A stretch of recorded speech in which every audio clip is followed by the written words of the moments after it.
Hi everyone, Ms. Stillman here. This is the Homework 7 answer key.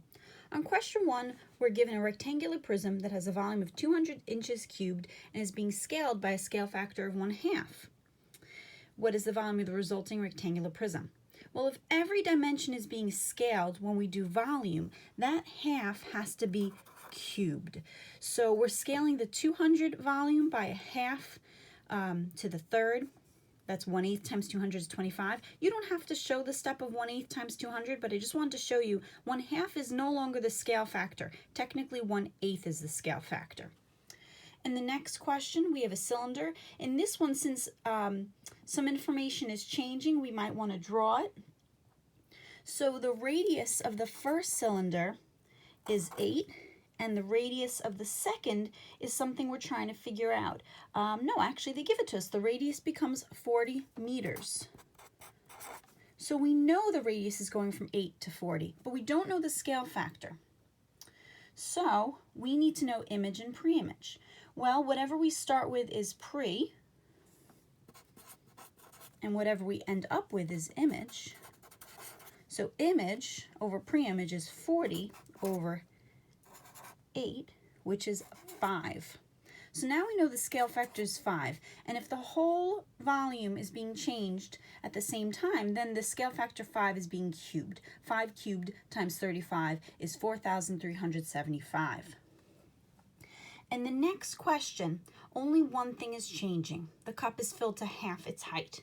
Well, half of the height makes the radius change as well, and we need to figure out how that happens. So I've drawn a cone with a diameter of 3, and I know that when I have to find volume, because they're going to ask what is the volume, when I'm looking for volume, I need the radius. So 3 divided by 2 is 1.5. Now the smaller cone is this little red water line, and this little cone down here is a height of 2 because it's half. 4 divided by 2 is half, 4 divided by 2 is 2, and we don't know the radius. So this is the type of question where we need similar triangles. We've done something like this back in the previous part of the Unit 8 similarity. Well, I've just drawn the cone bigger so you can see the details more carefully. I've just connected the radius of 1.5 down the height of 4. Then the little cone inside has a radius that we don't know. It's x and a height of 2. Now, the similar triangles are the large triangle with the 4 and 1.5 on it, and the smaller triangle is 2 and x. Those are the similar triangles. Now, the way we set up a proportion is we look at what matches. So the height of 4 matches the height of 2. The radius of 1.5 matches the radius of x. When we cross multiply, we get 4x equals 3. Divide by 4, divide by 4, x is 0.75. So now we know the radius is really 0.75. So it ended up being that the radius got halved as well. So now when I go finding the volume, I need my formula from the reference sheet. Volume is 1/3 pi r squared h. 1/3 pi times the radius. Well, we're trying to find the volume of the small cone. The radius is 0.75. And the height of that little cone is 2. When you multiply that information, you get 1.178, and that's about 1.2, because they want nearest tenth, and that's answer choice 1. Okay. On the next page, this is like a Regents question where we're comparing what happens to cone A and cone B. Cone A has a certain volume. Cone B will be created so that its radius is triple that of cone A and its height is 1/3 that of cone A. Sorry, I'm trying to secure that. There we go. How do the volumes of the two cones compare? Okay, if we're comparing two cones, the best technique we can do is draw two cones. We'll call one cone A and one cone B. So I started off with these purple cones, and then I picked my numbers for radius and height because I wanted to see what would happen, and that way I didn't have to guess any of the figures. I just started with something and changed them based on the words of the question.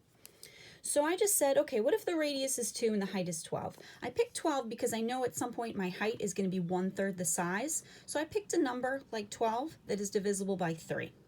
Okay, so then it says cone B will be created so the radius is triple and its height is triple that of cone A. Well, in both those details, Cone A stays the same. So you could have just drawn 2 cones and just changed cone B, but just so you know, I've just followed through on the same technique that Mr. Krieger will do in that video of the more difficult question where cone A may change and cone B may change.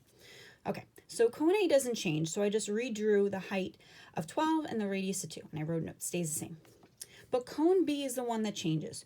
Well, the radius of 2 is going to get tripled. So when we triple the number 2, we get 6. Okay, and the height is going to be scaled by 1/3, so that's divided by 3, so the new height is 4. So now I have 2 cones that I can find the volume of, and we're going to compare the volumes. So cone A is that original cone, and we're going to look at that volume. 1/3 pi times the radius squared, and the height is 12. When you multiply them, it might be easier to not type pi in your calculator and leave your answer in terms of pi. So 1/3 of 2 squared times 12 is 16 pi. We're going to compare that to cone B, or B prime rather. This changed cone has a radius of 6, and it has a height of 4. When you multiply that and leave it in terms of pi, it's 48 pi. So when you compare 48 divided by 6, the 48 is 3 times bigger. That's by 3 times. So now, if the volume got 3 times bigger, we need an answer that says cone B is bigger. So 1 and 2 say cone A is bigger, and cone A stayed the same, and B was going to be the bigger one. And now we're down to cone B has 6 times the volume, or cone B has 3 times the volume. Well, we discovered it has 3 times the volume.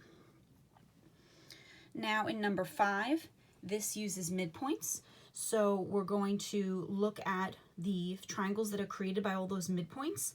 What is the ratio of area of triangle CFE? Here's CFE, I've highlighted it, to the area of triangle CAB.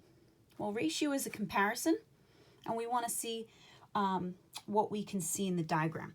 Well, triangle CFE is just one triangle in the whole picture, so I'm just going to make a note it's worth 1 triangle. Well, how much is triangle CAB worth? CAB, that's the whole figure. You're going to see 1, 2, 3, 4 triangles are there that are all the same side. 4 triangles. So now, if you have 1 triangle compared to 4, you need a ratio of 1 to 4, which is choice 4. In the last question, we're bringing our knowledge back to dilating a triangle and looking at the perimeter and the area. Now remember, when you scale the perimeter, you use the same scale factor. So we want an answer that says perimeter is scaled by 2/3. Okay, choice 1 says the perimeter is scaled by 2/3. Choice 2 is the perimeter scaled by 3/2. That's wrong. We're not flipping the scale factor at all. Here's the 2/3 again. So I'll put a check mark there. And here's 3/2. That's wrong. Oh, but this is saying area of 2/3. So I'm not sure yet. So maybe I'll just cross that out. I should have read the word area carefully. These are 2 perimeters. These are area. Okay. Now, let me be more careful again. I'm okay crossing out 3/2. That makes no sense.